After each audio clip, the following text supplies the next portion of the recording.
Good evening.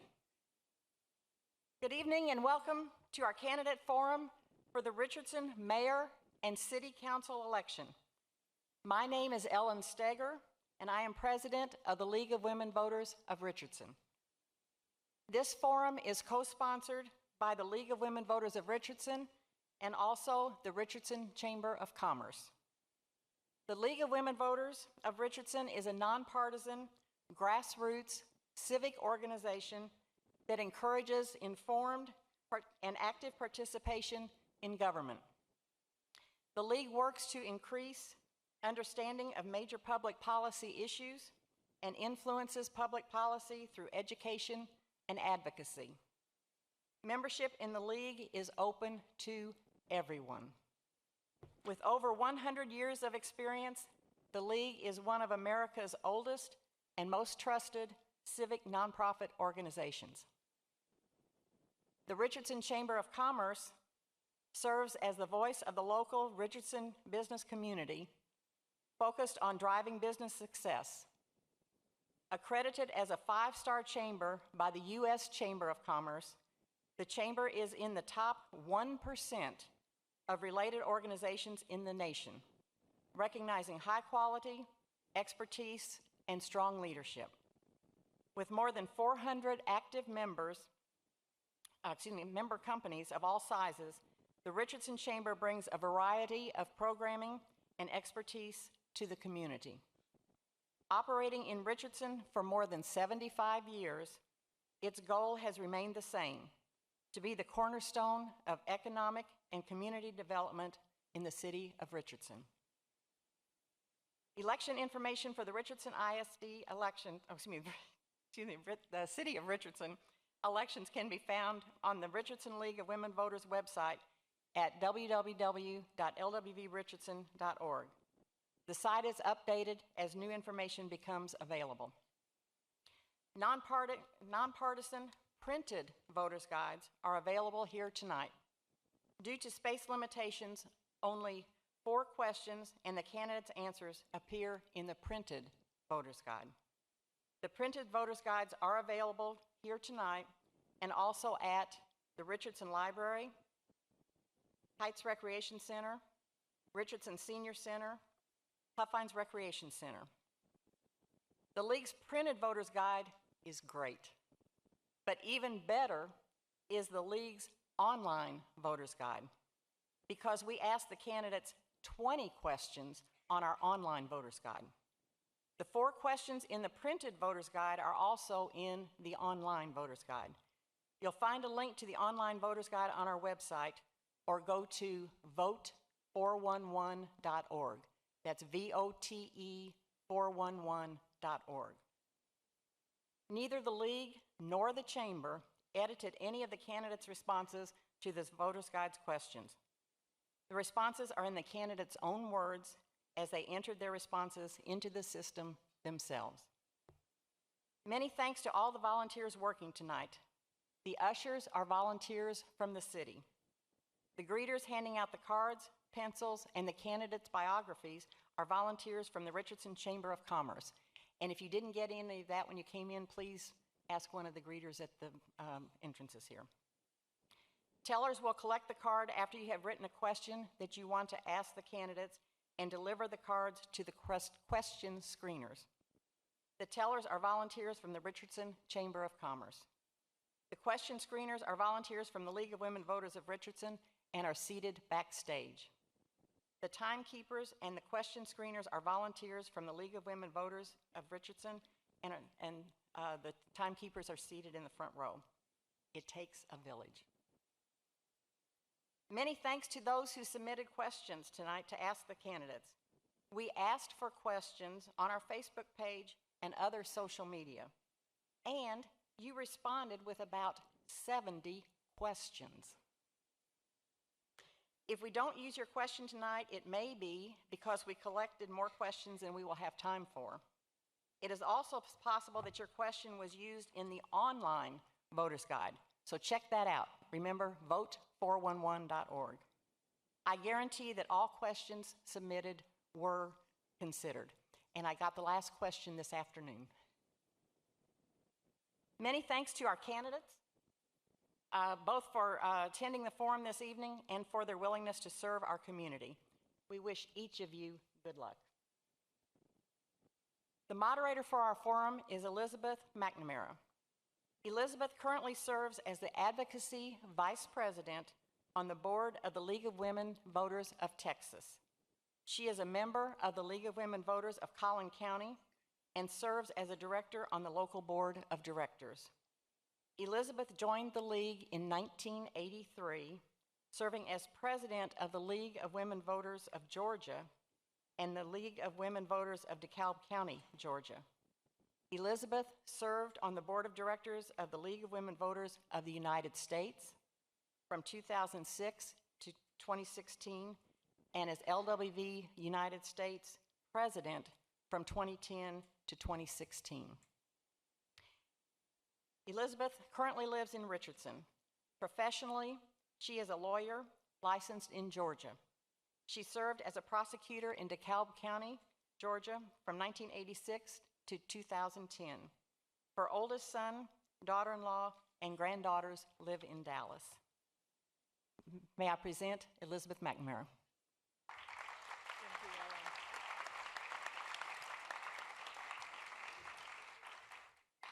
Good evening, and thank you all for being here.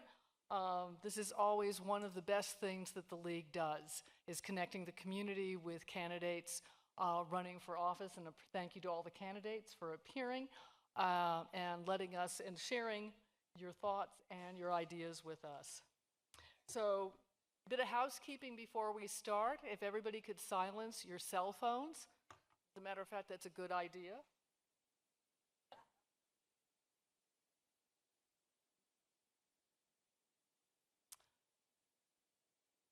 As soon as I don't do this, a spam call will come in, probably from Georgia. Okay. Flash photography is not allowed during the forum as it is a distraction to the candidates. Prior to this evening, each candidate agreed to abide by all forum ground rules. These ground rules include showing respect for each other at all times. Candidates have agreed not to interrupt one another, not talk over one another, and they have agreed to refrain from personal attacks or charges. I don't have a lot of room up here, so y'all bear with me. I'm going to introduce the candidates in a moment, but besides the Richardson City Council races, you may have other items on your ballot, such as the Richardson bond election, Richardson ISD, Plano ISD Board of Trustees, or the Collin College Community College Board of Trustees. But the forum tonight is about the City of Richardson City Council elections. According to the city's website, the Richardson City Council consists of the mayor, 2 at-large seats, and 4 place or district seats. Though members representing places 1 through 4 must reside in those areas, all members of the City Council are elected at large. Once elected, council members choose the mayor pro tem from among the elected members. All City Council seats carry 2-year terms and are up for election during May in every odd-numbered year. Term limits for membership on the City Council are 6 terms or 12 consecutive years. Audience, if you could please refrain from applause or any other forms of support or opposition to any candidate. The purpose of this forum is to hear what the candidates have to say. So please, let's give them as much time as possible and save your applause until the end of the program. There are unopposed candidates, and they are in attendance and seated in the audience. So please stand when I call your name. For place number 2, Council Member Jennifer Justice.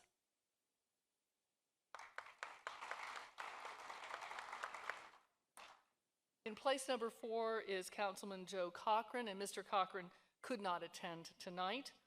In place 6 is Council Member Arfin Shamshul. Right, thank you. And not running for re-election in this election, but attending the forum this evening is Mayor Paul Velker. There's the mayor. Okay. Candidates running in contested races are seated on the stage in the order their names will appear on the ballot. To introduce the candidates in ballot order, for mayor, place 7 in ballot position 1. Current council member in place 1 is Bob Doobie. For mayor, place 7 in ballot position 2. Current council member in place 3, Janet Depew. For place 1 in ballot position 1, G. Scott Waddell. For place number 1 in ballot position 2, Curtis Dorian. For place number 3 in ballot position 1, Don Barrios. For place number 3 in ballot position number 2, Stephen Springs. For place number 5 in ballot position 1, Todd Harris Hunter. And for place 5 in ballot position 2, current council member in place 5, Ken Hutchenrider. Thank you. And we will proceed to the first question. And we're going to start with Mr. Doobie. What are the biggest deficiencies in the 2009 comprehensive plan that must be changed or updated in the upcoming plan? Mr. Doobie? Thank you, Elizabeth. Appreciate the opportunity, and I want to thank everyone for being here this evening. I know it's a commitment of your time, and I want to thank Ellen and the rest of the League of Women Voters. Answering the question, first of all, the comp plan obviously from 2009 is antiquated. We need to look at it from a holistic perspective. We need to address the pieces of it that have zero flexibility. Zoning needs to be addressed. We need to try to evaluate how we utilize the zoning that we currently have in place and what we can do better. We want to be business friendly. We would like to be able to have a one-stop shop, so to speak, to make it easier for our vendors when they come to the city hall, when we have a city hall.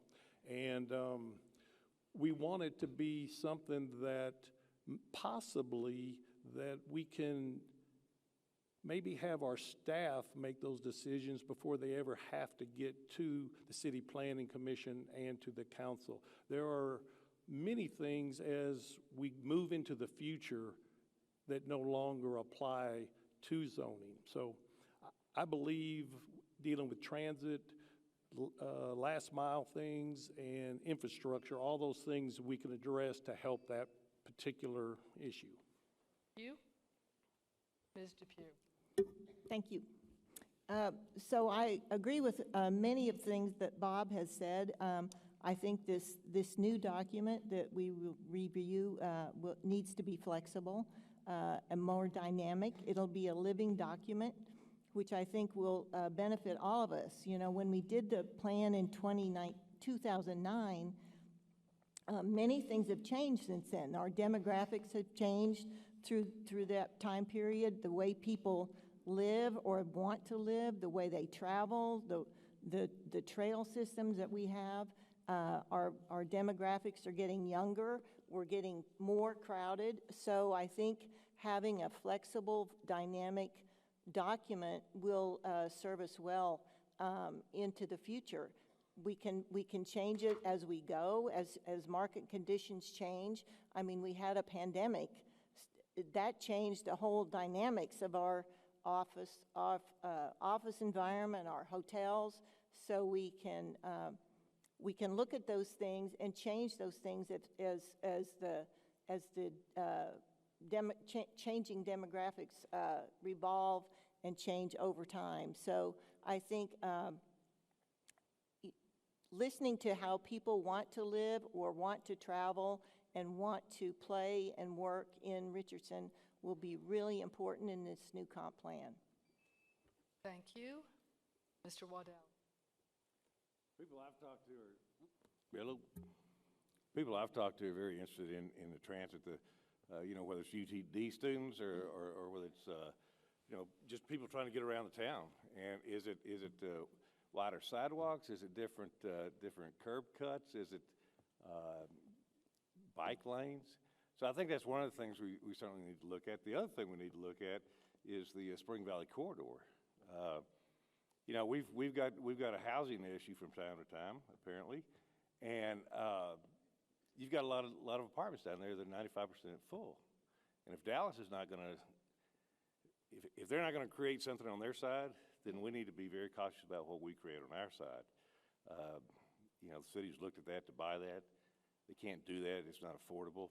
And there's different ways to approach that area of town. So. Thank you. Mr. Dorian. Yes, thank you very much. The 2009 comp plan is, honestly, it's a guide to what to expect in Richardson. I'm happy to be a part of that, and if elected, I'd like to readdress and look at some of the zoning issues. Right now, we have about 3% less land mass, predominantly in the Spring Valley corridor in place 1. Land use is extremely important to Richardson, and I think creating and repurposing some of the existing structures, how we're revitalizing those, what gets built up, what is actually input to the community, or creating input from the community. I'd like to be able to meet with some of the neighborhoods and evaluate what their concerns are and get some feedback from them as we look at some of the revitalization aspects. And I'd also like to look at some of the mobility aspects for Richardson. I know mobility and transit, especially with DART, biking, walking, transit systems, everything is very, very important to the neighbors and the community. And that's something I feel like that we need to readdress as we look through the new comprehensive plan review. Thank you. Thank you. Mr. Barrios. So a lot of what previous candidates said, there's a lot of truth. But I think one thing we need to keep in mind is the purpose behind a comprehensive plan. In 2009, the question was, what do we need to change? Well, we're very different, I believe Janet pointed out, we're a very different city. When you look at the comprehensive plan, you plan ahead, and then there's the actual. You have your plan, then you have your actual. And so that does need to change. But at the same time, when we're looking at 2023 versus 2009, so much has changed that we need to keep in mind that we need to look at it as its own standalone. We can't compare it to 2009. One of the things we need to understand is the why. When we don't catch things on comprehensive plan, it's when we end up with things like what happened at Owens Farm, where you end up with a warehouse in the middle of a residential area. That's the kind of stuff that you catch with a comprehensive plan, so that as the city changes, as we grow, and we do these plots become available for redevelopment, we catch those on the forefront so that they become easier, and we can create something that makes more sense for neighborhoods, whether that's residential housing, whether it's industry that is more neighborhood friendly, but we need to catch on the forefront, and that's why looking at the comprehensive plan is so important. Thank you. Thank you. Mr. Springs. The comprehensive plan, frankly, is why I'm here. I could talk about that for well over a minute and a half. So let me start by saying the comprehensive plan is important because it's going to define the future of development in Richard for potentially a generation.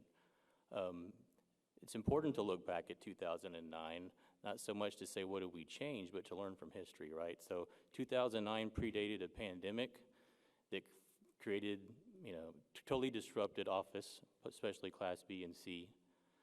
It was before Amazon redefined what retail is in Richardson. We all know the state of our shopping centers in Richardson. So knowing the cause and effect of those things is super important. But we've got to really focus on redevelopment, infill development strategies. The huge opportunity that the new comprehensive plan has for us also is it will be developed alongside a new economic development strategy. So when I talk about redevelopment and infill development, the opportunity for these documents to actually weave is hugely important. So they need to be considered together. And lastly, I'll conclude by saying that the only way to grow our tax base now is density. That's a scary word for a lot of people. So where we put infill development, where we strategize for redevelopment, that's what the comp plan will talk about. Thank you. Mr. Hunter. Good evening. Just so you all are aware, there's essentially three tenets of the comprehensive plan. It's more green spaces, economic development, and transportation. I think our biggest challenge as a city is the lack of land. We're 2-3% left. And I believe in a comprehensive plan as a start. It's a benchmark to compare how we'd move forward. I think what we're going to have to figure out is we're going to have to look at our zoning laws and rules. We're going to have to repurpose, we're going to have to repurpose some of this land for redevelopment. And I'd like it to be a living document, as Janet had said. We don't know the future. We don't have a crystal ball. So if we can spend some time listening to more citizen input, a little more transparency, I think we can keep Richardson great and hopefully make this a community where my kids will come back from college. With that said, looks like I'm at 10 seconds. So that's, I guess I'll end with that, just making sure that we keep this as a living document, and boom. Thank you. Mr. Hutchinson-Ryder. Good evening. I have ideas, but my biggest thought on our comprehensive plan is I want to hear what you have to say. I want to hear what our community has to say. Our 2009 comprehensive plan, it's old and tired. It needs a review. We need to review zoning.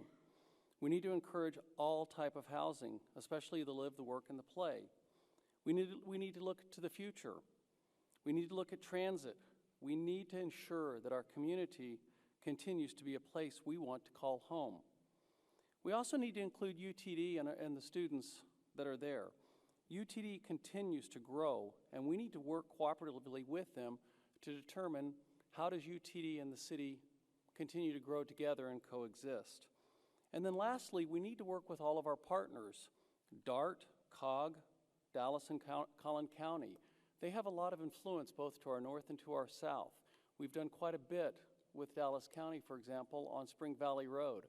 It was mentioned earlier. I think it's an area of focus that we want to make sure that we identify and work collaboratively with. But as a city councilman, the number one thing that we do is we listen. I have ideas, but I want your ideas. I want to hear what you have to say. I want to hear what our students at UTD have to say. I want to hear from all 250,000 people who come into our community every day. I want to hear from everyone. Thank you. Thank you. Before we go to our second question, I'm sure all of y'all are wondering what happened to opening statements.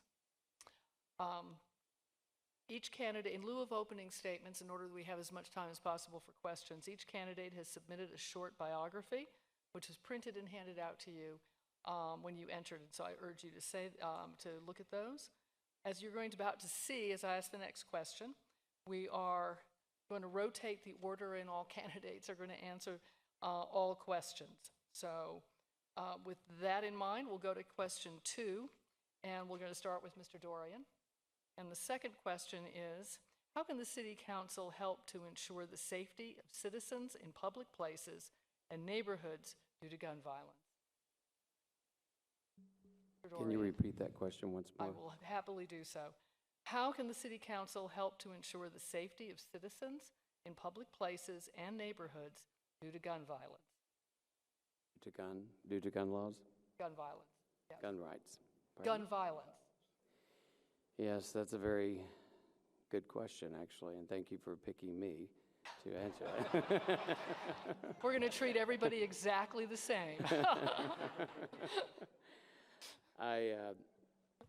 You know, it's funny, I had this conversation earlier today, slightly. I mean, you know, guns are generally state-driven, and I do know that we have an incredible police department that we rely on that helps and assists in the direction of taking care of our residents and our community. I won't get into the details of gun laws. I think that's a very controversial aspect and requires a lot more discussion. And I would like to even further,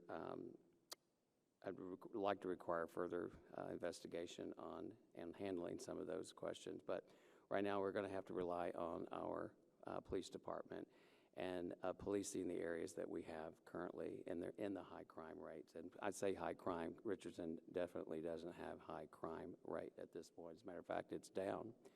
But there are certain areas that we have to address. And some of those areas are on the Spring Valley corridor on the west and the east side on Walnut and Spring Valley. So I'm hoping that we can address that in collaboration with Dallas to come up with a plan. Thank you. Thank you. Mr. Waddell. I think the first thing is you got to keep those guys out of Richardson. If they're not coming over here to create crime, we don't have crime. You know, I used to live in JJP. JJP has Coit dividing it from Dallas. We didn't have crime. Dallas had crime. Across the street, they had crime. So one of the things that, I mean, besides having a great police department like we do, we have great crime watch as well. And if you get the community involved, if you get the HOAs involved, if you get neighbors knowing neighbors, you know, that's gonna help to eliminate some of that opportunity for those guys coming in and doing what they should do. Honestly, we don't have a big issue. I think whether it's the city or the schools, you know, it's not that anything that happens in that way is horrible, but I think the more you watch the news, the more it gets blown out of proportion. And I think that we're very, very fortunate to live in the city that we live in and have the protection that we have. So it's up to all of us. It really is. It's up to all of us to participate and to get involved. That's going to be the number one for me. Thank you. Thank you. Mr. Springs. It is a tough question, right? Because there's not a whole lot of role for a city council in that topic. I mean, it's important as a council person to know what your role is and stay in your lane, I believe. But as relates specifically to this topic, I'm reminded of a presentation that our police chief recently gave us about the statistics in Richardson. And one of the things that impressed me most about his presentation was a pilot program that was so successful this year in addressing mental health crises issues. And I think that has a lot to do with some of our gun violence problems. They responded to over 600 issues, if you will, calls where they had the support of a social worker at their side. And that was the first time that had happened, and it was hugely successful. And their goal is to continue growing that program. And I think that is something that's somewhat within our purview, right? Because it touches our PD. But mental health is typically a county function, so it's really an effort in how do we build bridges with other agencies and other entities that can help with that. I also think reaching out to the school districts and building bridges in a school district makes a lot of sense. We all know that it's hard to feel comfortable in your own skin as an adult, but as an adolescent, it's even more difficult. And when we talk about gun violence, that's where we hear about it the most. Thanks. Thank you. Mr. Barrios. Gun violence is a big concern to many. I know as a teacher within our ISD, as a parent of a teenager who's in right center second row right now, it's something I I think about and worry about, I grew up in an area with a lot of gun violence. I was not blessed enough to be raised in Richardson. I moved here as soon as I can, actually. I met a pretty redhead who lived here and followed her here, but who's also in the second row. But I grew up down in Brownsville, and gun violence was something we saw a lot down there. So it's something that's near and dear to my heart. I'm one of the few, I was a first-generation high school graduate. I am glad to say I was one of the few that got out from that area. But I think it comes down to one big thing, and that's culture. I think G. Scott kind of touched on it earlier. Culture and community, culture around community. It's what many of us who were not raised here fell in love with Richardson. And I think as we continue to grow, as we continue, as Stephen mentioned earlier, the infill projects, and we're going to face density, whether it's me, him, the next council, density is going to happen. But it's about keeping that community feel and that culture. And by meeting your neighbor, by developing that relationship with your community, that changes the culture. And that's how you keep your neighborhood together, the city, and that's how you keep us safe, is knowing your neighbor, getting involved, encouraging your neighbor to get involved. Thank you. Thank you. Mr. Hutchenrider. As a paramedic, early in my career, I saw gun violence. I saw people shot and killed, and I treated them. Obviously, gun regulation is a state and national issue.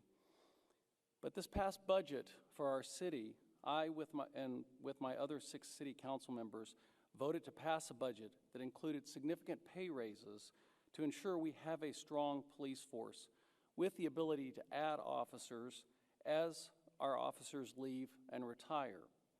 I've been endorsed by our police FOP because I listen to them and I work with them cooperatively to ensure that I have their back to ensure that we have a strong police force. I want to ensure, as your city council person, that when you dial 911, an officer is available to respond to assist you, whether it be gun violence or any other situation. Our neighboring cities cannot make that statement. We have an excellent response time in our city, and I want to make sure that I continue to work on behalf of you, our citizens, to ensure that we have a strong police force so that we can continue to have a safe city to live in and raise our family. Thank you. Thank you. Ms. Depew. Oh, I'm sorry. Excuse me. I'm seeing the pattern now. Mr. Hunter. Okay. In my early career, after college, I was a United States Army officer. I was a helicopter pilot, did that for 8 years. So I have a connection with those who serve. Chief Tittle and his fantastic police men and women keep us safe each and every day. We definitely need to make sure that we support them financially, give them the resources that they need to keep us safe, keep call times down.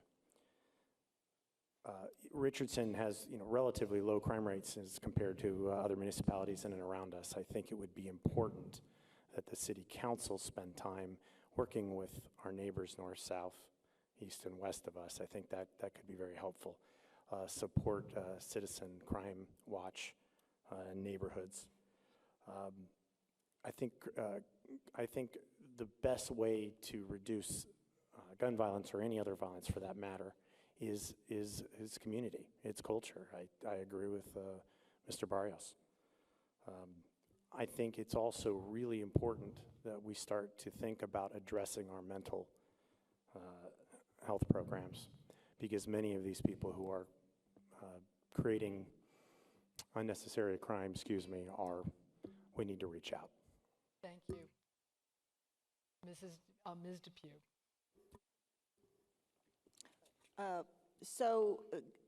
This is a difficult question. It's a difficult time in our society. The city council can only do so much. We're dictated by state law, so we don't have a lot of purview over that. But I think the main thing we can do is continue to support our police department. They have done a fantastic job of community involvement. We were #1 in the nation for National Night Out. That's a huge accomplishment. We have a very robust network of crime patrol participants in each neighborhood. So those things are very important, I think. People understand when they cross the border from Dallas into Richardson that we are a safe city. We don't put up with a lot of crime. We watch our residents, we watch our neighborhoods, we watch our streets. I think that continuing to support these programs that the police department has put in place is one of the most important things we can do. I'm also working with on the West Spring Valley corridor area. That's a problem area, and I'm working with Dallas on that particular project. Thank you. Mr. Doobie. Thank you. This is not something that we need to take lightly. It is something that is very serious.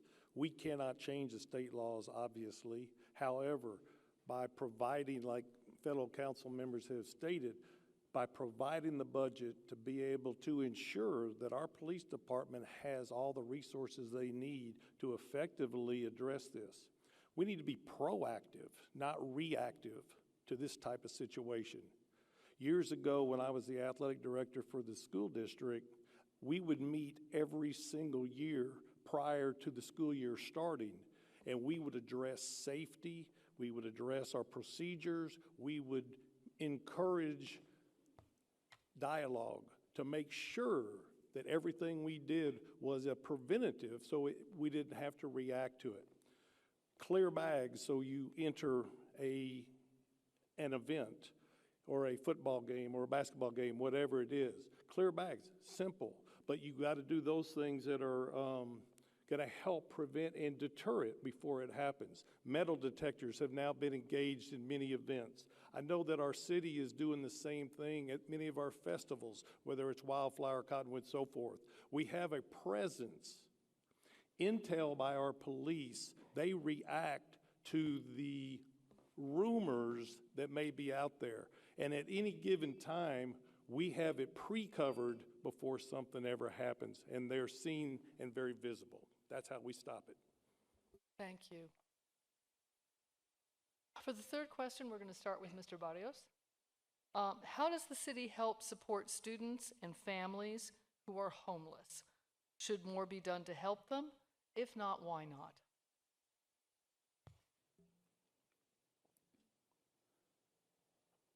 I'm a strong believer that I think this is a main tenet of my personal faith, that those of us that have the ability have a responsibility. And that comes in many different ways. We do have an increasing issue with homelessness. There's some amazing organizations in our community that work towards it. Whether it's nonprofits, churches, and I think that we can work with them, work with partners, and continually ask ourselves, how can we do this better? It's a growing issue. I know I'm currently going through the Citizen Police Academy here in Richardson, and I do know that the police department has actually recently developed a team that is actively engaging and developing relationships with that community. I think it's something we have a lot of opportunity to do, absolutely. We have great opportunity to help those that need our help. And that comes in many different ways. And it probably ties into what was mentioned earlier about mental health as well, but providing immediate needs as well. Thank you. Mr. Springs. I was thinking similar lines of what we talked about before with mental health assistance. But the first thing that popped in my head was network. I'm sure everyone in this room knows about network. I was at a luncheon there recently and heard all the statistics, and it was quite sobering and really amazing. by the end of that meeting, I was charged up and ready to volunteer, right? But as you can appreciate, my last couple of weeks have been a little tied up by other things. But that's on my to-do list after this.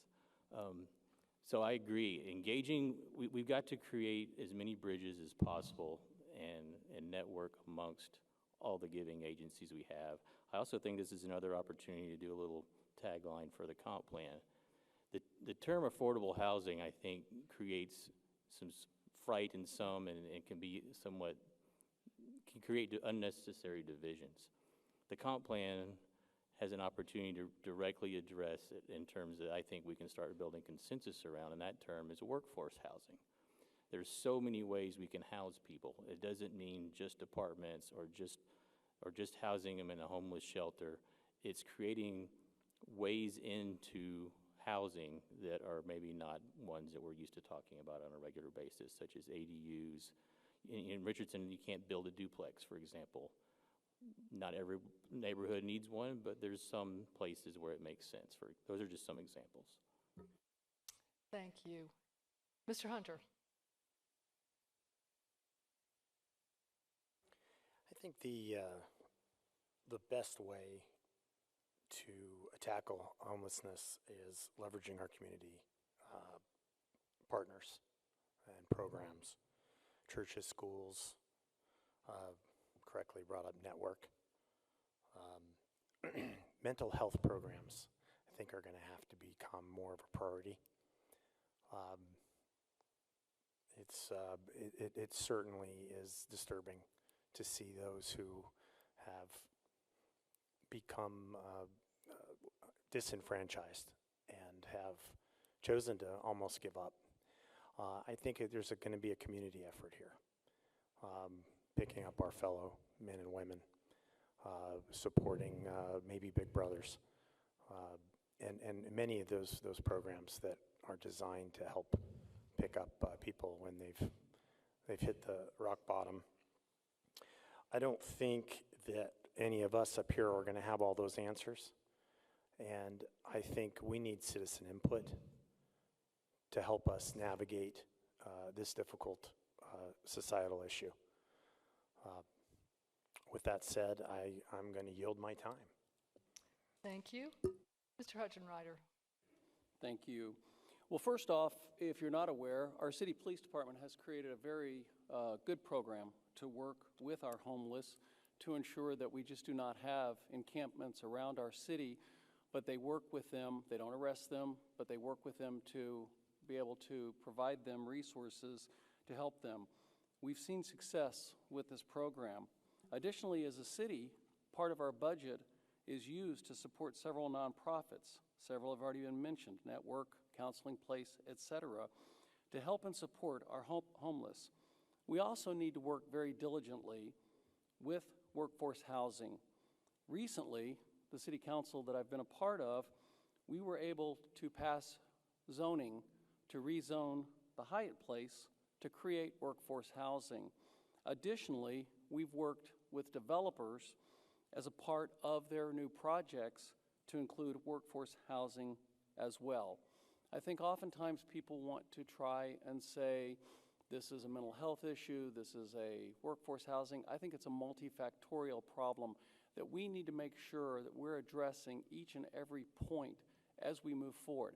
As a city, we can do much, but we do need to partner with our agencies that have been discussed and that I've mentioned as well to make sure we're working to, as much as possible, ensure that we don't have homeless in our community. No one wants to see that.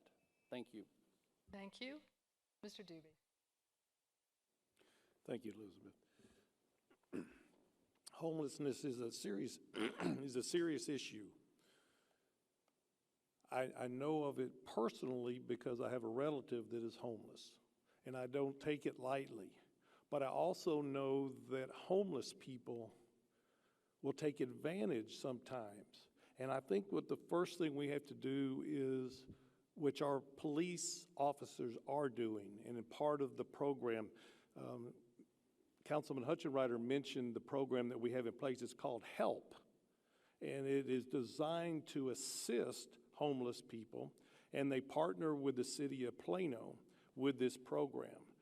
It's working very, very well. But what has to happen early on is you have to identify, create a log so that if officer on the morning shift has the information, we have to put it in there. Then the officer on the evening shift can come back in and then they could cross-reference. We don't need the same individuals taking advantage of a system. We've got to get them locked in, help them as best we can, and then assist them on their way to where they are productive citizens in our city. We do not need to be taken advantage of. I believe in hard work, and I believe that many of the people that are homeless would work if given the opportunity. And I think opportunity is what we're looking for, and that's what we'll reach out to try to help them with. You? Mr. Pugh. Thank you. As Mr. Doobie said, this is a serious problem and a complicated problem. As Mr. Hutchenreiter said, our police department does have programs in place where they have worked with individual homeless people to triage them to the different resources that we have, the help program, the counseling place, network of community ministries, if they'll accept help. We also have a great relationship with DART. Homeless people get on the DART train and use that sometimes as a shelter. So we need to continue working with DART to help them see the problem, to help solve this. The police department says that the homeless like to come to Richardson. We have nice parks, we have nice retail centers, we have nice people. So they like to come from Dallas into Richardson. So we need to make sure that we address with DART this homeless situation of them riding the train all the time. But I think the mental health and the drug issues can be worked on with the counseling place and with network and with some options for workforce housing where it's possible. Thank you. Thank you. Mr. Waddell. It's definitely an issue that needs to be addressed, and if we had the answers, we wouldn't have an issue. And we definitely have Network in place. Network's a wonderful organization. The RISD has programs. First of all, I think we have to have sympathy without judgment and empathy without judgment, which is very difficult for anybody to do, whether you like it or not. Then we need to ask the question, why is this happening and how can we eliminate it? And those are very difficult questions when you're dealing with people that are lost themselves. So it's going to have to be a group effort. We're going to have to continue to reach out to different organizations. There's not one game plan. Everybody's different. Everybody has a different situation. And again, if it's mental, maybe you can be helped, maybe not. I don't know. I was down at Forest and 75. I see the same guy, man. I see the same group. And there's nothing normal about those people mentally. I will guarantee you. Can network help? Sure. But we got to figure out how to eliminate network. We got to figure out how we can solve this problem where we don't need network. In the meantime, we have a great organization that helps people out. Thank you. Thank you. Mr. Dorian. Thank you. I agree that this is a very serious issue.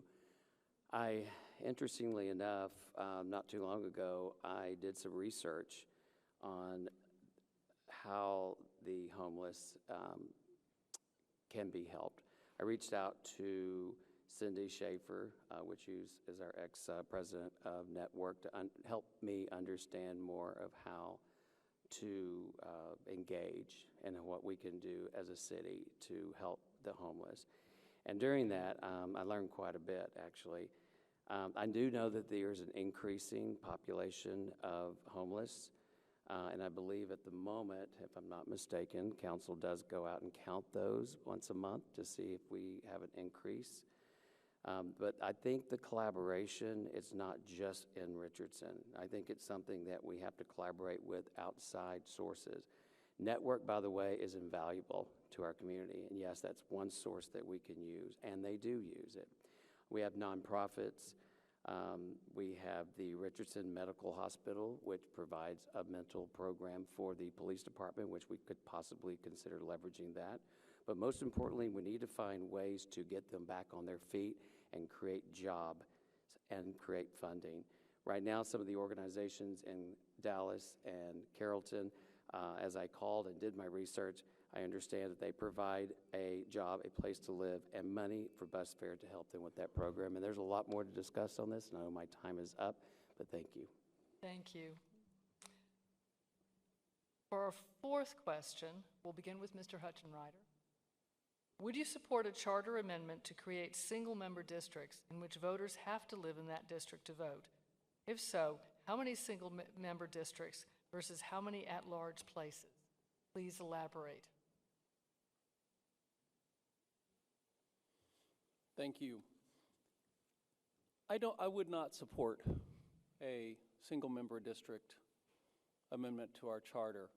I don't think that's what's best for our city, and I don't think that's what our citizens want.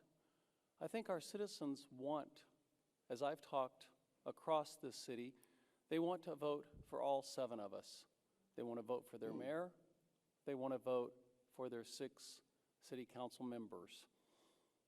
I don't think we want to get into single-member district type of an arrangement, and here's why. I've watched it for many, many years, growing up here in Texas.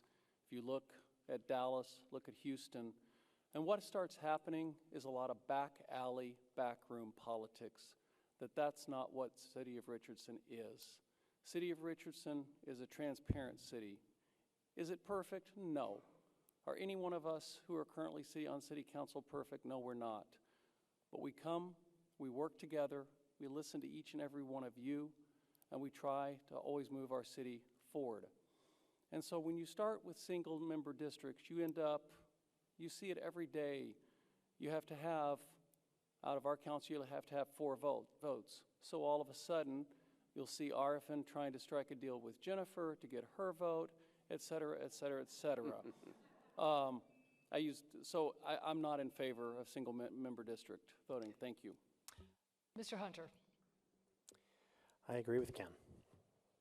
I think our citizens here in Richardson want a voice. I think it almost sounds like a disenfranchisement of the voter. So I would actually be very much against it. We used to actually have 7 sitting members, and the members would decide who your mayor is.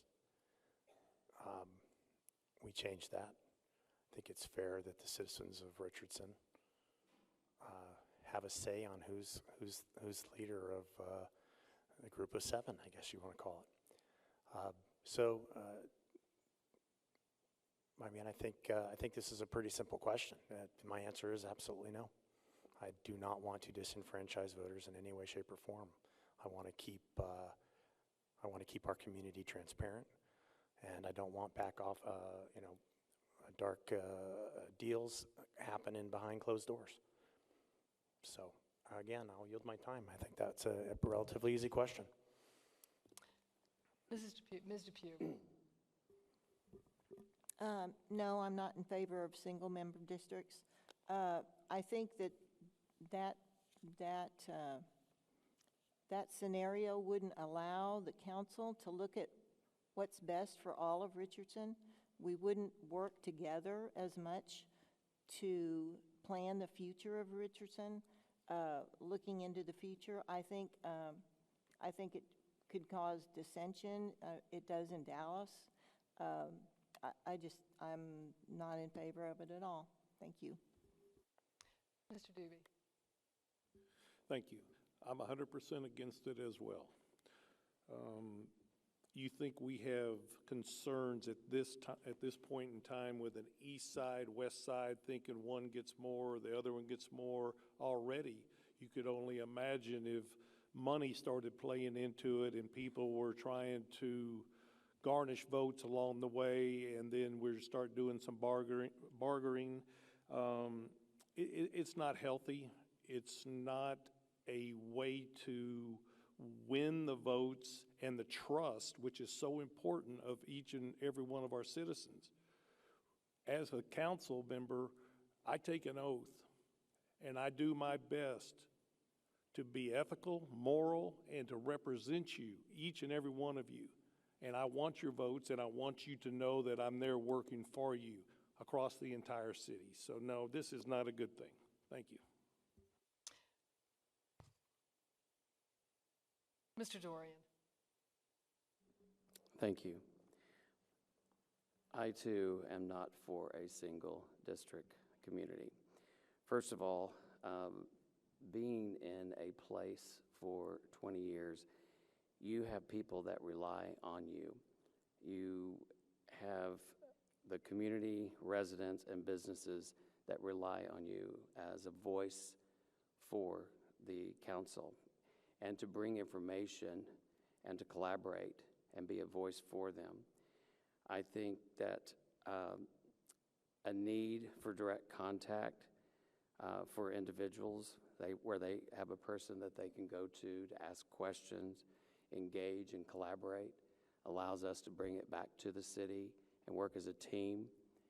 I have an example. I'm working with a client in Dallas at the moment, over at Oak Cliff, and one of the powerful things of presenting to council was they were very proud to hear that we went directly with them to discuss it prior to it going to council. And she made a very large effort to say, you need to come to me to discuss these issues in my district. I know the people, I know what's going on, and I can deliver and convey the information directly and help the process. And I took that at heart. Thank you. Mr. Waddell. My answer is no, but, you know, Richardson votes for Richardson. We got 7 places, everybody gets to vote for that, and I think the citizens deserve that, and I think that gives them a comfort level that, you know, if Curtis isn't available, I'm available. That's not going to happen, is it? I mean, we're running against each other, but, you know, I'm against it. Thank you. Mr. Springs. I don't know how to follow that. I guess you could say I have the benefit of witnessing at least a near unanimous comment here, but I'm going to throw a little bit of why I agree with my brethren up here. In my professional life as an architect working for communities all over the state, I've seen sort of, to some degree, behind the curtains of a lot of cities, and a lot of them that are single-member district. And I've seen the consequences of what some of my brethren have spoken about, being fearful of, and basically creating almost sort of feudal government where members aren't necessarily accountable to the whole. So as an appointee on Plan Commission, I was not associated necessarily with the district, and the charge was to always render an opinion and a vote based upon what's the best for the whole of Richardson. And I think that same charge should be the charge of everyone, and I think everyone would probably agree with that we should all look out for the whole of Richardson when we're trying to make policy decisions or vote on issues. So that's why I would be against single-member districts. Mr. Barrios. I'm going to disagree with everybody up here today. All right. I would personally support single-member districts, but let me tell you why. We talked about disenfranchising. We talked about the feud that happens when people serve single-member districts. I think there's this big sadness that has happened. We've lost our ability to do 2 things in this country: discuss politics and discuss faith. And I think it's very important that we have that ability to discuss both, disagree with each other, try to understand where the other person is coming from, not for the sake of trying to convince the other person, but for the sake of understanding, when we look at the data, any candidate who has worth their weight in salt has looked at data. When you look at the data in our city, majority of the vote comes from a very small percentage of our city. You want to talk about being transparent? I think single-member districts would allow more transparency. There's a lot of talk about West Spring Valley. I live the closest. I live 3 doors north of La Mirada Apartments near the corner of Spring Valley, right next to Cottonwood Park. I'm the closest to all that's happening. Single-member districts, I believe, would give more voice to the citizens. More voice to the citizens is never a bad thing. Will it slow things down? Absolutely. That's what happens when you have people disagreeing, but it will make the decision stronger. Thank you. For our next question, we'll start with Ms. Depew. What does the word diversity mean to you in terms of positively impacting the future of our city? What will you do to assure that there is more diversity on Richardson's boards, commissions, and council? Thank you. This is a great question. I think Richardson is known for diversity. It's a badge that we wear proudly, in my opinion. I think, the Dallas Morning News just had an article in the paper about our restaurant scene and how we can eat around the world right here in Richardson. I think that is one of our huge selling points.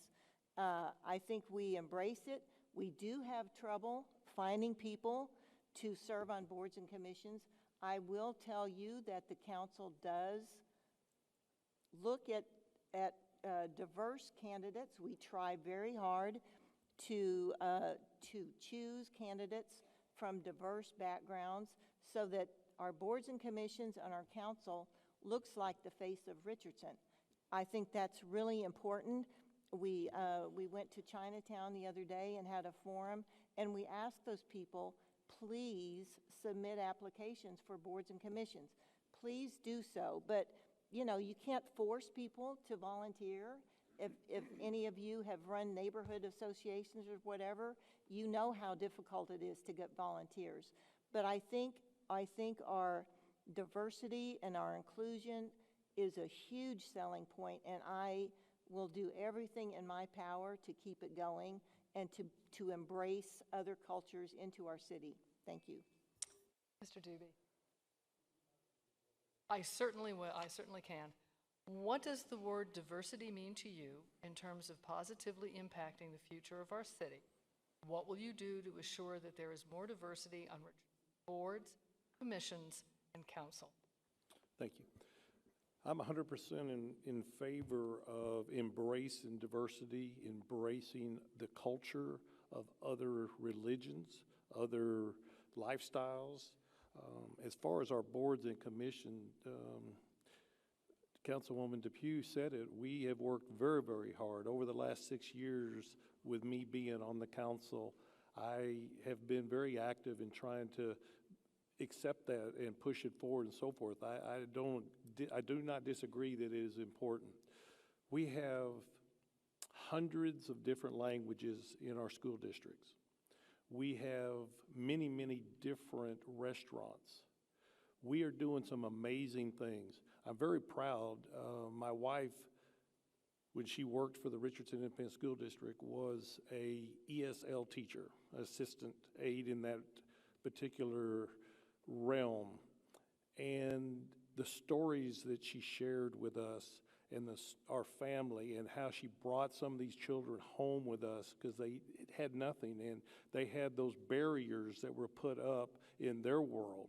They didn't have anything to eat. They didn't have anywhere to go after school. It was so many hardships that we tried to help them overcome.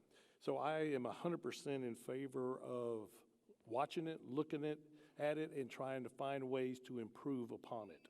So thank you. Thank you. Mr. Dorian. Thank you. Very good question. I want to say that I believe Richardson is one of the most diversified cities that I've known, especially in Place One. Place One has the most diversified and cultural exchange.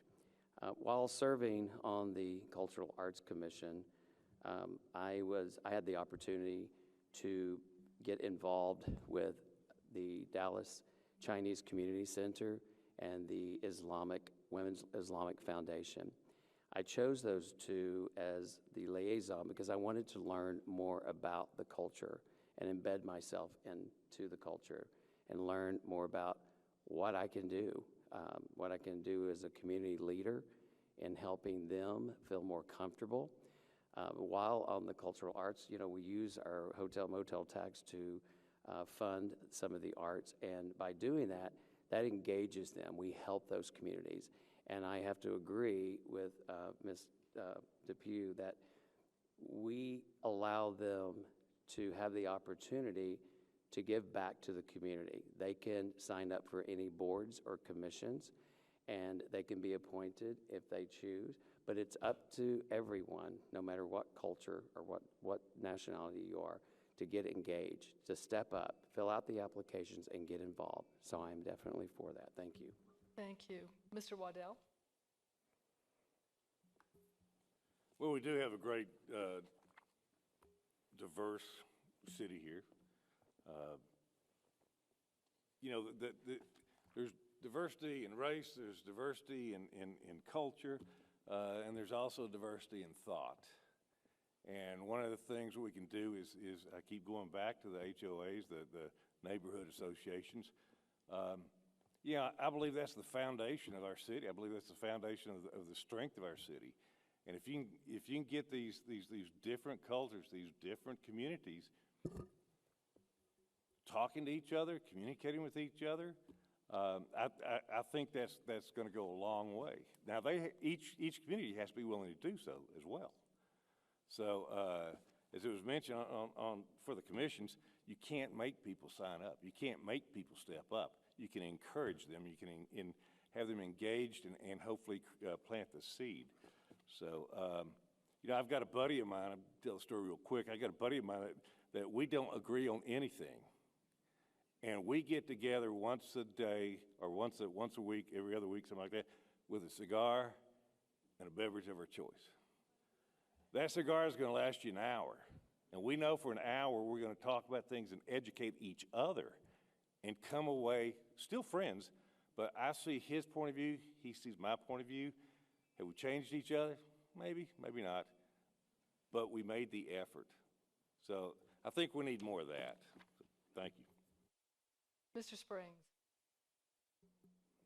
In the several forums that I've been on lately, an idea has been presented more than once of having a commission for diversity and inclusion. And I thought that was an interesting way of creating some empowerment for that. But I guess the first question is, what does diversity mean to you? And I think I would echo a lot of the sentiments I've heard on council is that Richardson is already extremely diverse and is just going to continue to become more so. And I agree that that's a strength. So that seems like an idea that has some merit. I can tell you that I've seen the efforts that the city's already placed on creating some more diversity in our boards on Plan Commission. While I was on it, we became more diverse. I was on it for almost 10 years, so I left as the most tenured guy, and it was nice to see different strokes on the commission. So it does boil down to recruitment when it comes to that sort of representation at this level and boards and commissions level. So that, I guess I'll yield the rest of my time. Thank you. Mr. Barrios? Diversity, as mentioned before, comes in a lot of different ways. I think G. Scott mentioned diversity of thought. And that's one thing that we've talked a lot about throughout this campaign. And that comes, nobody wants to be in a boardroom where everybody's an attorney, sorry, Jennifer, or an engineer, sorry, Irfan, or a sales guy like I was for so many years before becoming a teacher. The strength comes in the diversity of that boardroom. Now, we're talking about, there was a lot of talk about cultural diversity. Big surprise, I'm half Hispanic. My dad is Cajun, my mom is Hispanic. I grew up along the Mexican border raised by a single mom. So while bloodline, I'm half Cajun. Culturally, I am Hispanic. That's something that's real important. When I ran in 2019, I came short, but that was a big topic of conversation, not by my choice. It just happened because, again, we're in a city of 122,000, 50% minority. We currently have one minority on the council, and if elected, I would be the fourth ever, I believe fourth or fifth ever to serve. It's a big deal. I think it's important, not because we want to be a token. The last thing I want to do is be anybody's token brown man, but because of the value added, the value I bring to that table, the life experience, my professional and educational experience, and the voice I can bring to a community. As I mentioned earlier, those of us who have a responsibility, have the ability, have a responsibility. Thank you. Thank you. Mr. Hutchenreiter. Thank you. To me, diversity means understanding and inclusion of all. Mr. Springs, thank you for mentioning my idea that I put forth at the first debate we had, which is I want to create a board that is specifically charged with diversity and inclusion. I think we need that as a city. I'm going to take you back to a time when I was on the Chamber Executive Committee and we went to the mosque to support them after a bleak time in our community where threats had been made. We all, collectively as a city, walked away with a greater understanding of our brethren that are a part of our city. And that's truly what's at the heart of inclusion, is understanding. Because the more we understand, the more we live and love together. For me, this is one area where I really feel experience matters and results make a difference. I am the chairman of our Intentional Inclusion and Diversity Committee at our hospital. I could have appointed many different people, but it was important to me. I made sure when we built a new hospital that in our construction of our hospital, in our chapel, we have a specific place for the members of our Muslim community to be able to pray. You have to walk the walk and talk the talk and make sure that you really are living in an inclusive way, and I do. Thank you. Thank you. Mr. Hunter.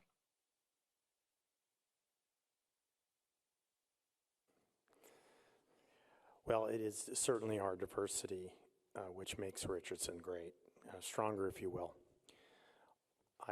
While I was a officer in the United States Army, I've lived in over 10 states, spent time overseas, Korea, Southeast Asia, and that experience was enlightening because it allowed me to not only recognize the differences, but what we all share and have in common.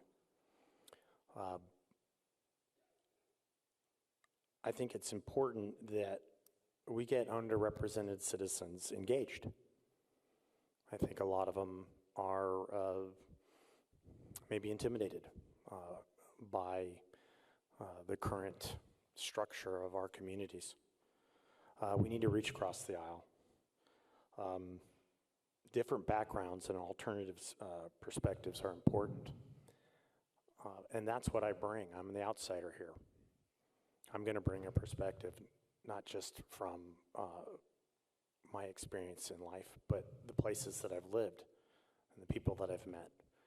So for me, that's a badge of honor, just to bring an alternate perspective. I think we'll have a better board, council.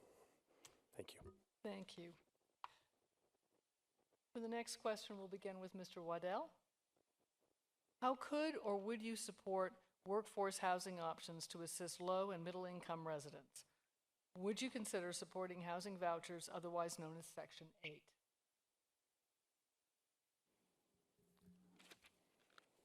Well, that's a tough one. You know, affordable housing has to do with, it's relative to income. And so it's very, very difficult. No, I would not. I do not support the government being involved in housing in Richardson. I don't support a housing department, if you will. And it is difficult. I rent. So of anybody up here, let me tell you, I got more experience of difficulty in finding housing in Richardson, Texas. So we long story, but we moved, okay? My wife wanted to live in Richardson, I wanted to live in Richardson. It took us forever during the holidays to find a place. It's very difficult. There is no good answer, and I would not support government housing. Let me just say that, but it is an issue, but it's related to income. So is the question build Section 8 housing, or is the question bring jobs to the city that pays where we can afford, or those people can afford housing? It's not a good answer. So, Mr. Dorian. Yes, thank you. I know that's always a big question for everyone. Honestly, I really don't prefer to use the term of affordable housing. I do like that we have termed it as workforce housing.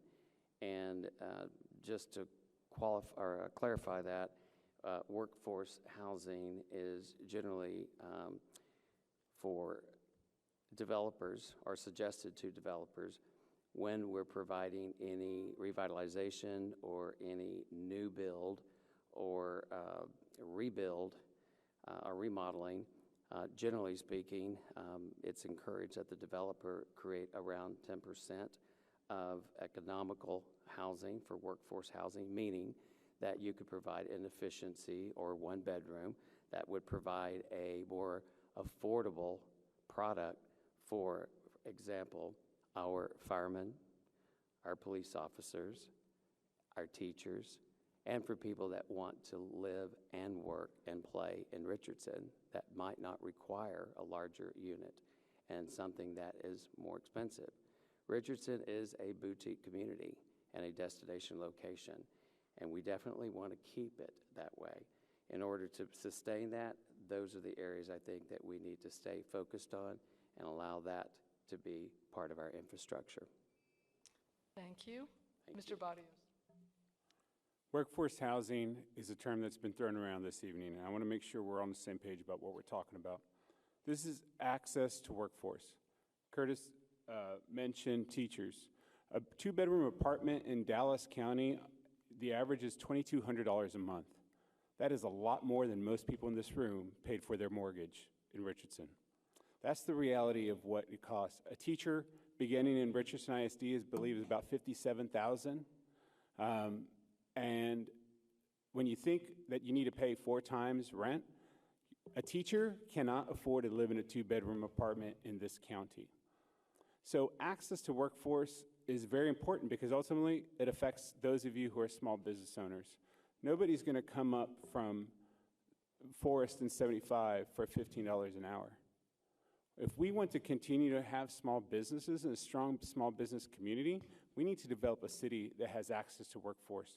Section 8 housing, I grew up in Section 8 housing. I understand the pluses and the minuses about it and how it could be a hand up to many people. If it weren't for Section 8 housing, then I would probably be part of the statistic of the homeless. So ultimately that really helped create an opportunity so that my son, who's in the second row, did not have to face that, and we were able to live in a place like Richardson. What's the answer to that? I wish I had the answer to that. I wish I had the golden key to what that is. But I believe working with partners, we can figure it out. Thank you. Mr. Springs. I feel like I might have opened this can of worms on an earlier question when I brought up workforce housing, but I do believe that the comp plan, that will be a key part of the comp plan. It's hugely important for what my brethren have talked about. But I would be against Section 8. Section 8, if you don't know, creates a housing district that is funded through block grants. So one of the things I do not like about Section 8 housing is you're basically handing the keys to the federal government to tell you how you can run that. So it's not that I'm against creating pathways for workforce housing, but I would rather not have that dictated by Washington, D.C. As far as, other ways, I think that's why it's important. The comp plan is going to have a ton of community involvement and engagement. That's why it's a 2-year process. So I do look forward to hearing what other people have to say about that as we go through that process.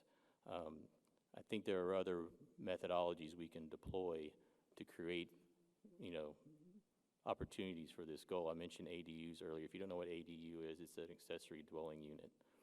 So pardon me for slipping into my planning jargon from time to time. But that's just one of many tools that could be in the toolbox to help with this conversation. Thank you. Mr. Hunter. Just to answer the question, I do not support HUD or Section 8 housing. I do not want to, as Mr. Stevens has stated, I do not want to get the strings attached from the group in the Northeast, I'll say, who seem to think that people in Richardson have the same needs as the people in Santa Monica, California, or New York.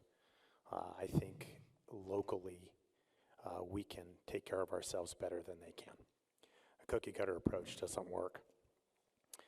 I would argue that part of the reason it's not affordable in this community right now is property taxes.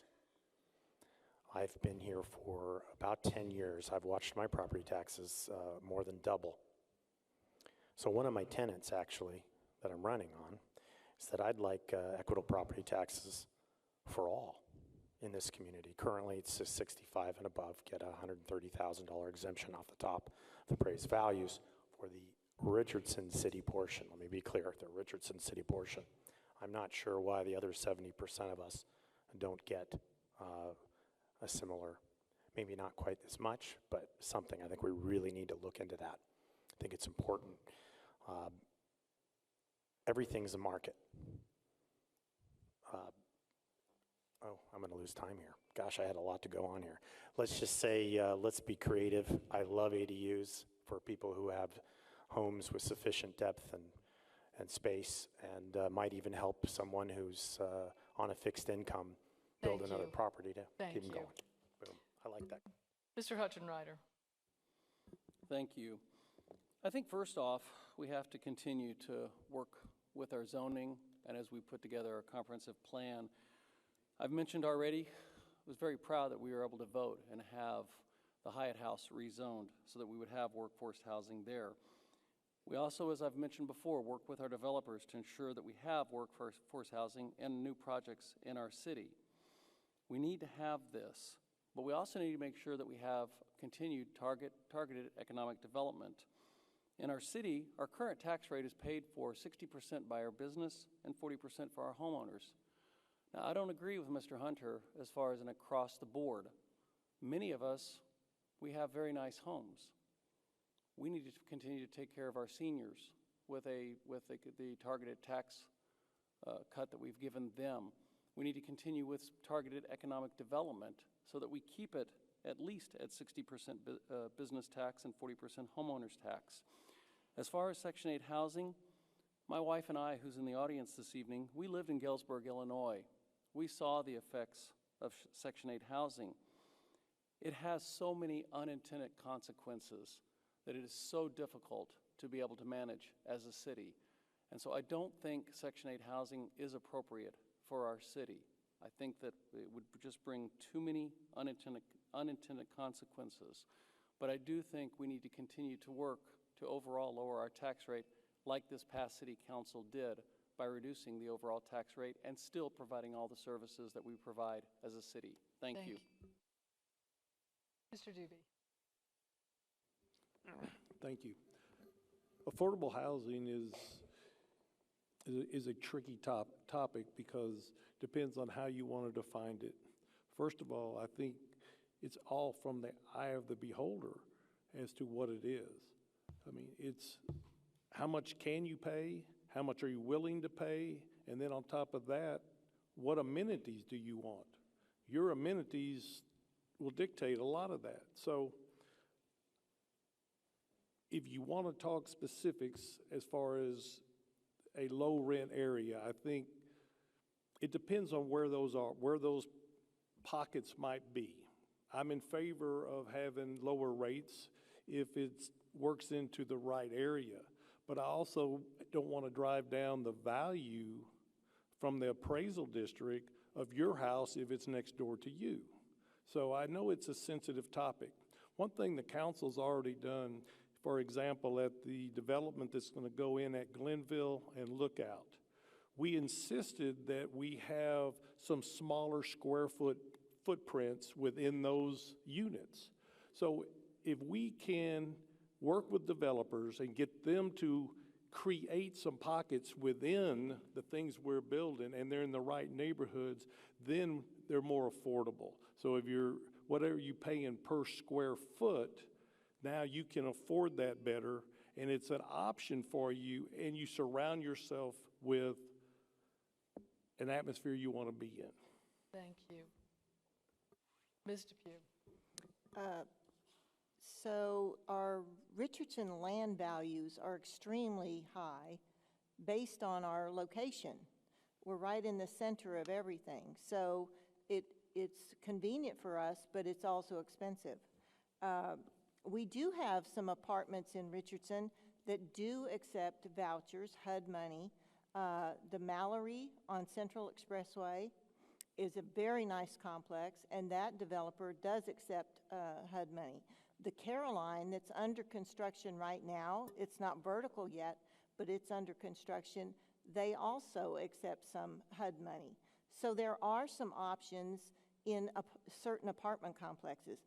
I think trying to put a city-sponsored Section 8 housing development in Richardson would create a huge backlash. I think no one would want it next to their neighborhood. I think that, property values would be affected.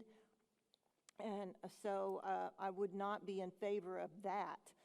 But I do think that we can work with some developers, and they have already started, their programs.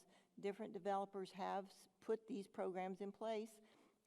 We have some infill, smaller homes that are going in on West Shore that can assist. So I think we have some options. Thank you. And this will be our last question, and we'll begin with Mr. Springs. What is your vision and plan for the Richardson IQ initiative and Arapahoe Station area development?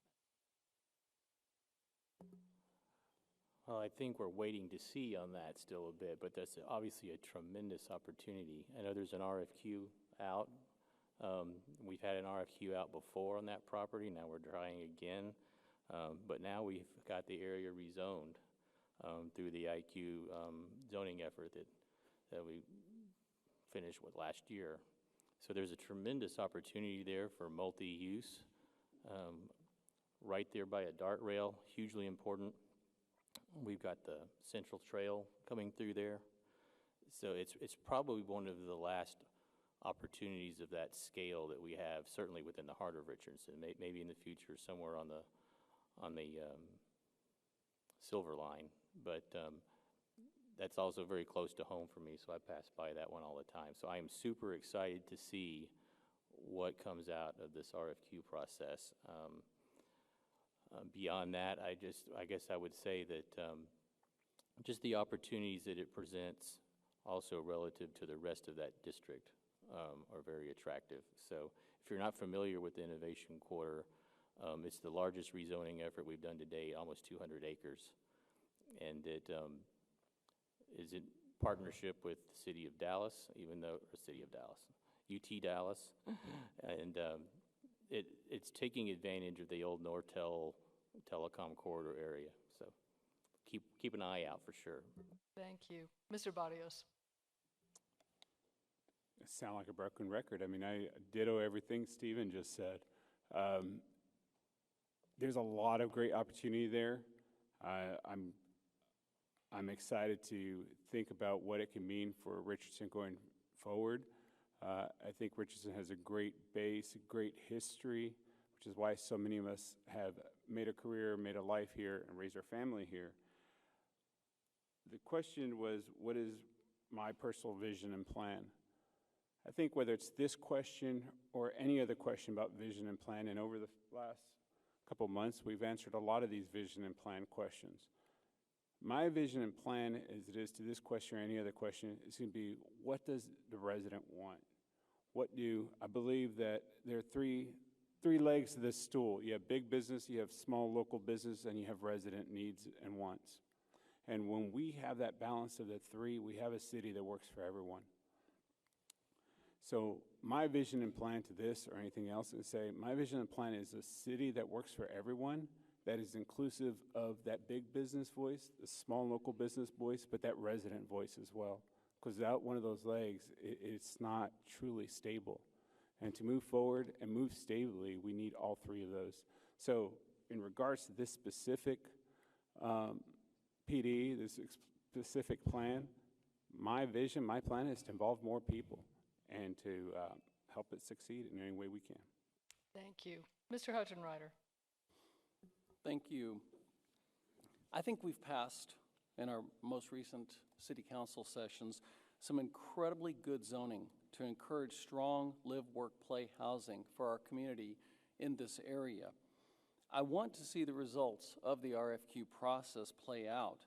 We have very strong and talented developers that can work cooperatively with us as a city, with our professional staff, and then overseen by our city council to, I think, create an incredible opportunity in this area. In regards to the IQ, I am so excited about that area. I've had the opportunity on several occasions as a city council person to tour out at UTD, and the work that is going on out there in creating new discoveries is just amazing. I'd love to be able to spend the next 30 minutes talking about the things that I saw, but obviously I don't have that kind of time. We already have our first business from a discovery at UTD in the IQ. That is what I want to see. Now, we may never have Silicon Valley there, and that's okay, but we have this incredible chance to take the discoveries from UTD, commercialize them, and have them be there in the IQ, along with other businesses that would come and create the type of area, maybe we call it the IQ/mini Silicon Valley. I think it would be amazing to have that here in the city of Richardson. Thank you. Thank you. Mr. Hunter.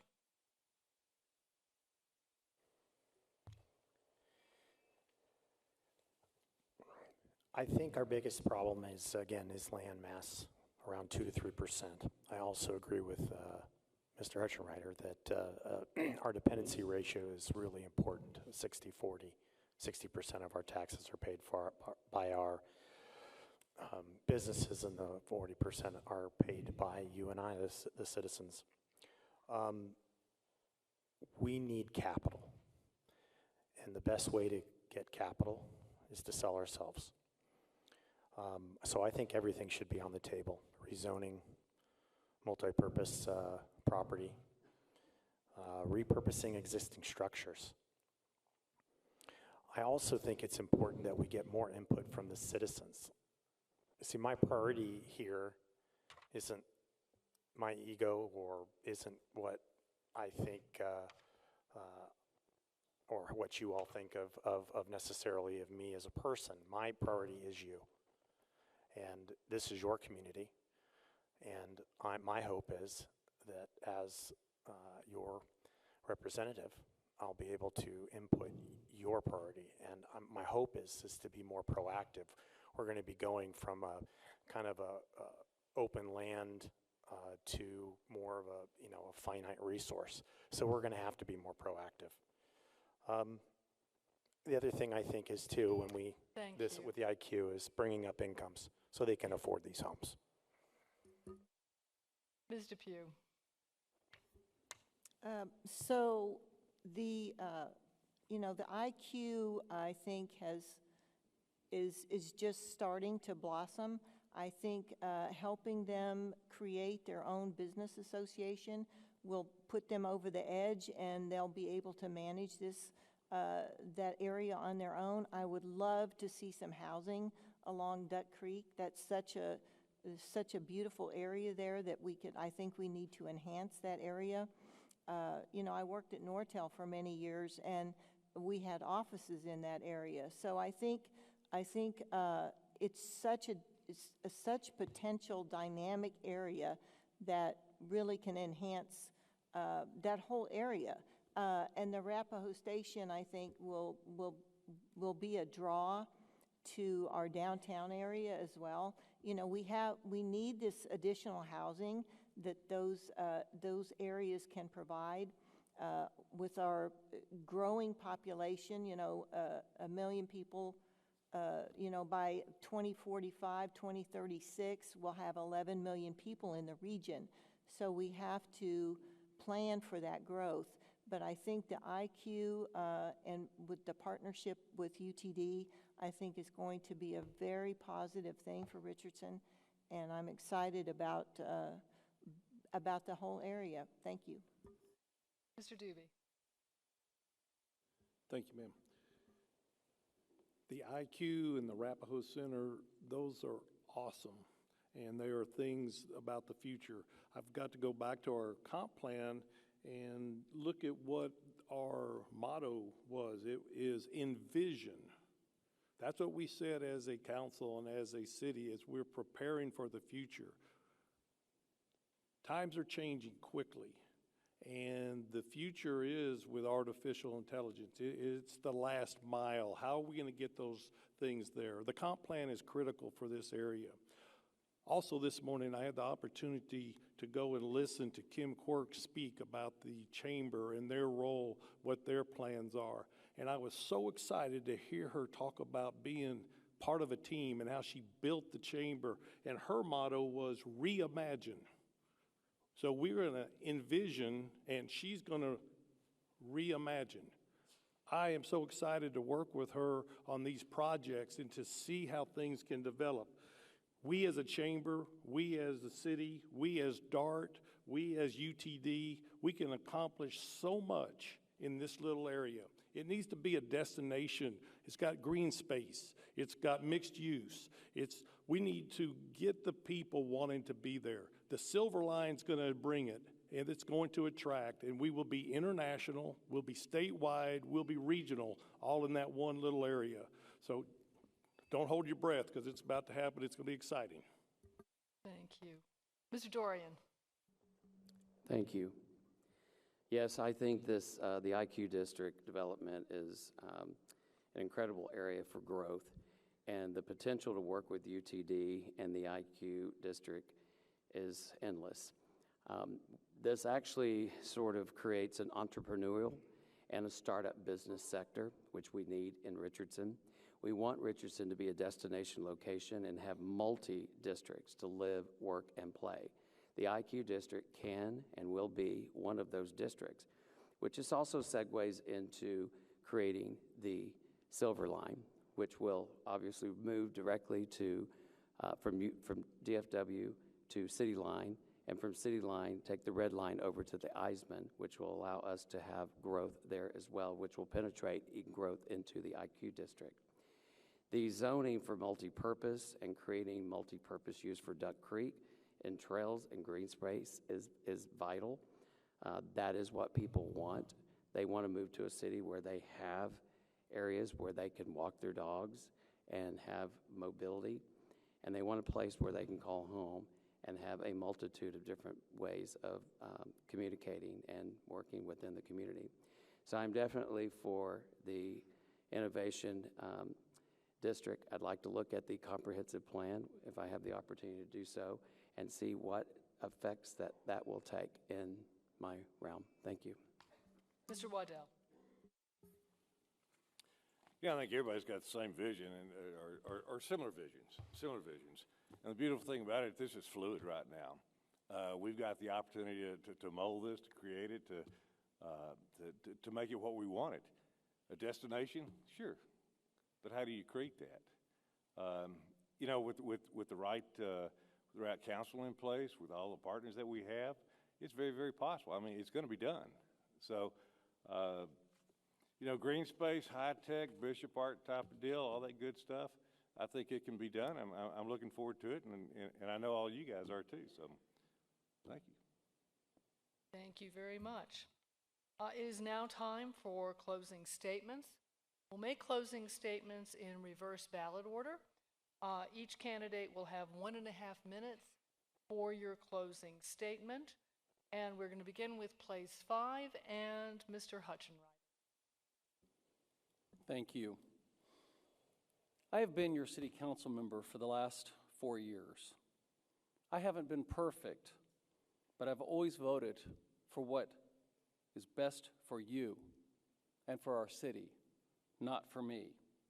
I have always listened, and I've always worked for a steady city government. We don't need radicalism in this city. We don't need difficult situations. We need steadiness, and I represent that. I've always been involved in every aspect of this city. I learned from the first day that I got here. I've been involved with our Chamber of Commerce. I've been on city boards. I've been involved with both school districts, Richardson and Plano ISD. I sat down with our former superintendent, Jeannie Stone, and together with our space and with her ideas, we created the Richardson ISD Health Sciences Academy and our Campbell campus. I'm a servant leader. That is what I do every single day. In my mind, experience matters, and results make a difference. I have a good voting record. Now for me, this is always a job interview. You have my resume, I've answered your questions, and now I ask for your vote. Thank you very much for coming this evening. Thank you. Thank you. Mr. Hunter.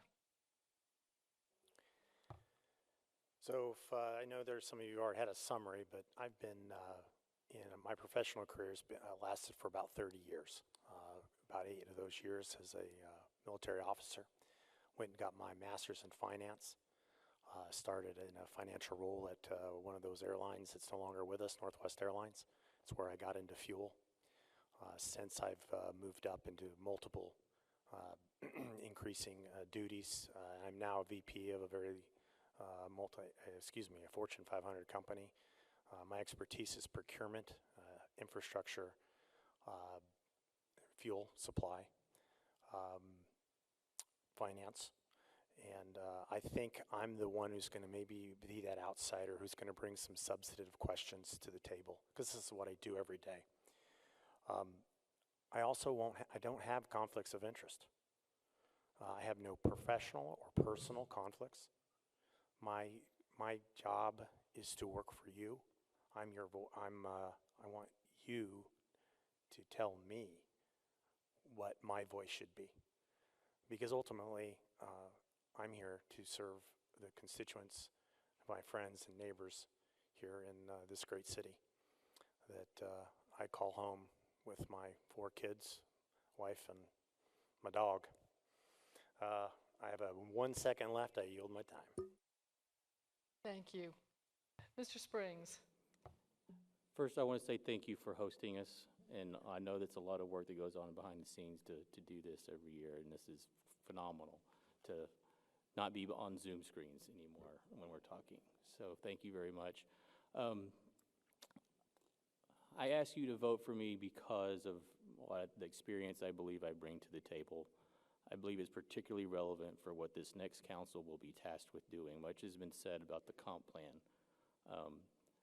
I'm the candidate that has the shortest freshman learning curve, I believe, and I think I can contribute a great deal right away. In my professional life as an architect, working for cities, I do consensus building on every project. I like to say I have a hydra-headed client a lot of times because it's not a person, right? It's a community. It's a whole group of people. So I'm going to approach my tenure on council, if I'm so fortunate, as a consensus builder, as an active listener. That's just what I do, and that's just what I've done.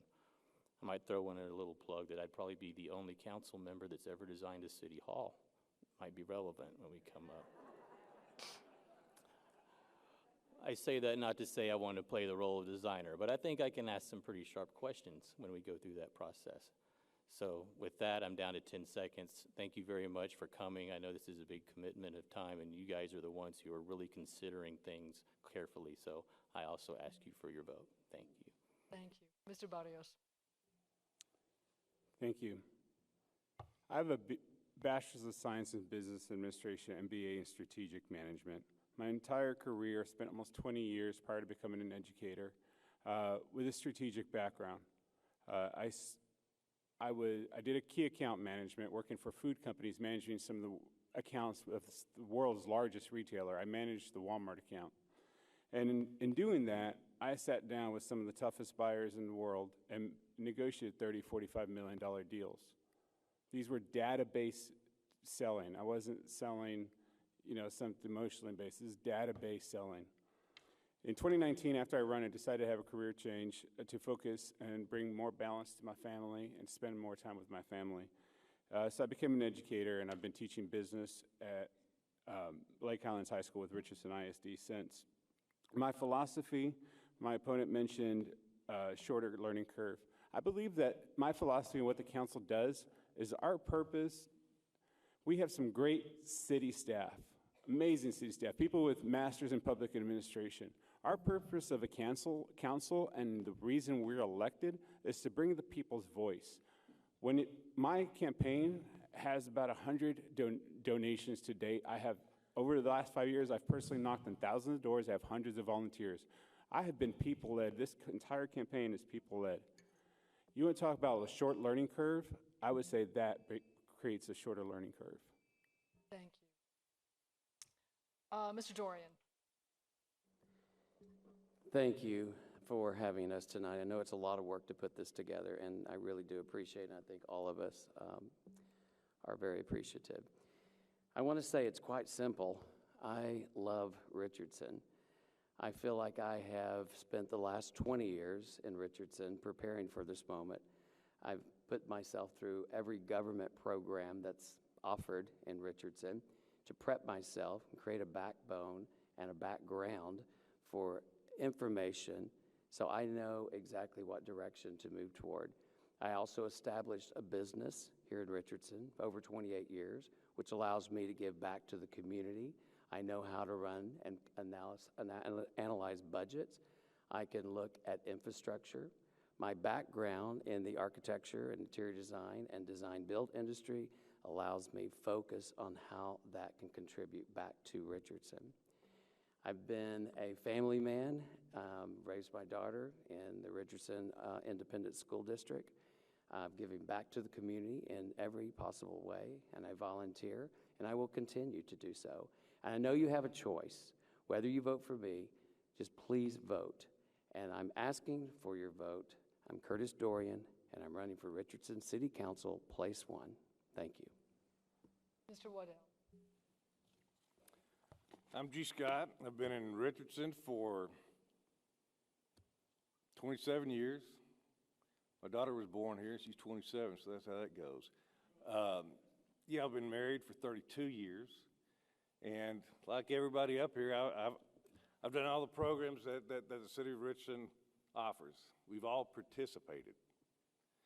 I want you to look. I got literature out there. I want you to look and see what I've initiated, whether it's with the RISD, whether it's through the YMCA, the number of programs that I've initiated. That's what makes a difference. It's what you've initiated.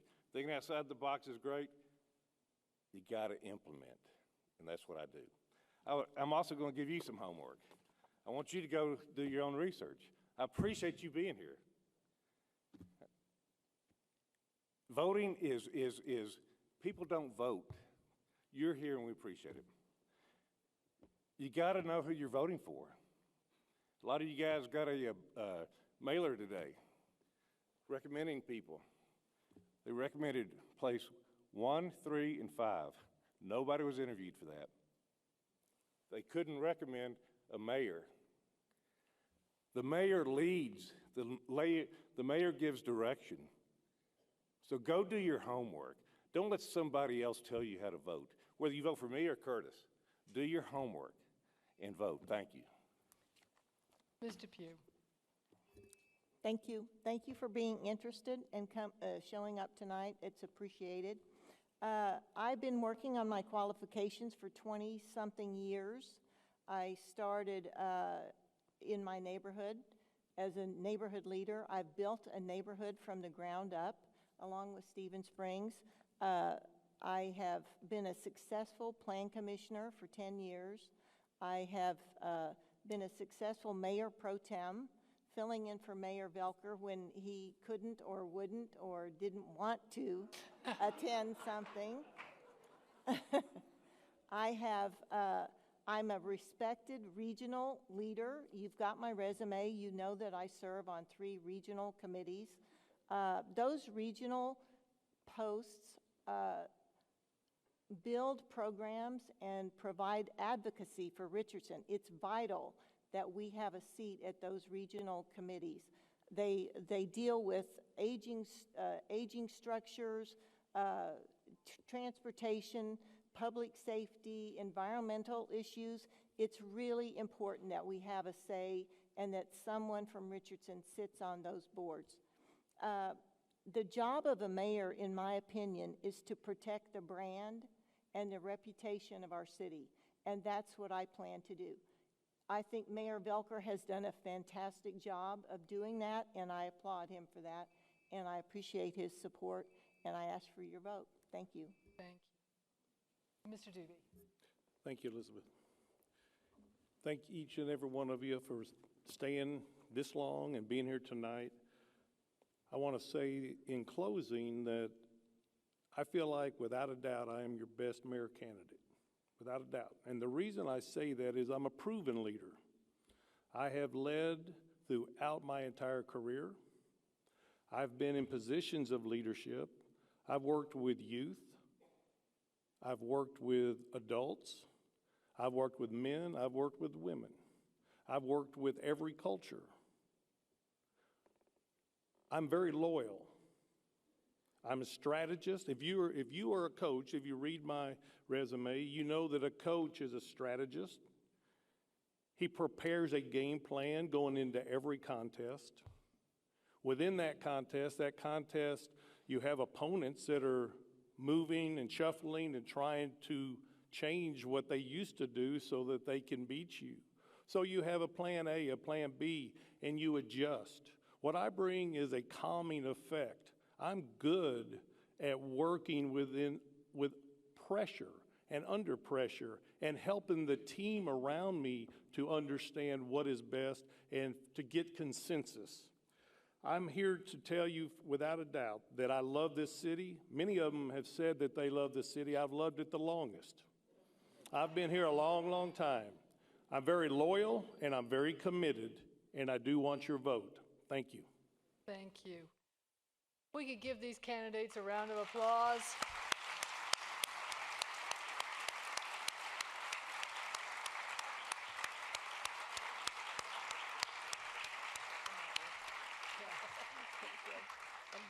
I can just say one thing. Before I turn this over to Kim Quirk with the Chamber of Commerce, I really would like to thank all of the volunteers from the League of Women Voters of Richardson, especially the ladies who have been behind the curtain, making sure that my job is really easy and all these great questions are coming out. So could we please give them a round of applause?